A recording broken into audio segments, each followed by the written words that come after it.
معرفت کی دنیا کے معزز دوستوں، میں ہوں سیدہ شہزادی اور آپ تمام دیکھنے اور سننے والوں کو السلام علیکم۔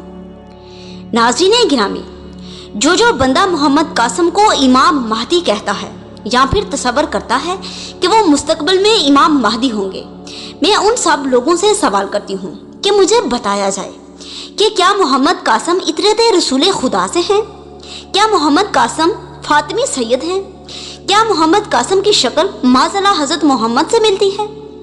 کیا محمد قاسم کے پاس علم غیب ہے؟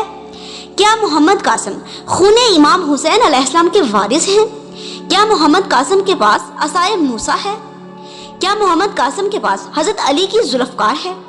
کیا محمد قاسم کے پاس امام حسین علیہ السلام کا ذوالجناح ہے؟ کیا محمد قاسم سے پرندے بات کرتے ہیں؟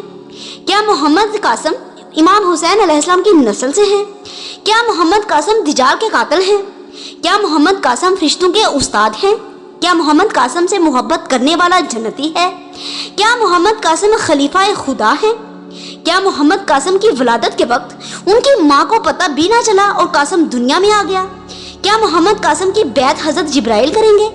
کیا محمد قاسم کے گھوڑے کی مہار حضرت میکائیل تھامیں گے؟ کیا محمد قاسم حضرت علی علیہ السلام کے بیٹے ہیں؟ کیا محمد قاسم کے شاگرد اصحاب کہف ہیں؟ کیا محمد قاسم پوری دنیا پر حکومت کریں گے؟ ناظرین گرامی، جو بندہ محمد قاسم کے بارے میں امام مہدی کا عقیدہ رکھتا ہے، وہ چاہے عالم ہو یا جاہل، میرے ان 20 سوالوں کا معتبر کتابوں سے جواب دے۔ اگر وہ جواب نہ دے سکے تو آئندہ محمد قاسم کے بارے میں یہ نہ کہا جائے کہ معاذاللہ وہ امام مہدی ہیں، کیونکہ امام مہدی علیہ السلام نسل رسول خدا سے ہیں اور خدا کے خلیفہ ہیں اور زمین پر خدا کی حجت ہیں۔ اللہم صلی علی محمد و آل محمد و عجل فرجہم اجمعین۔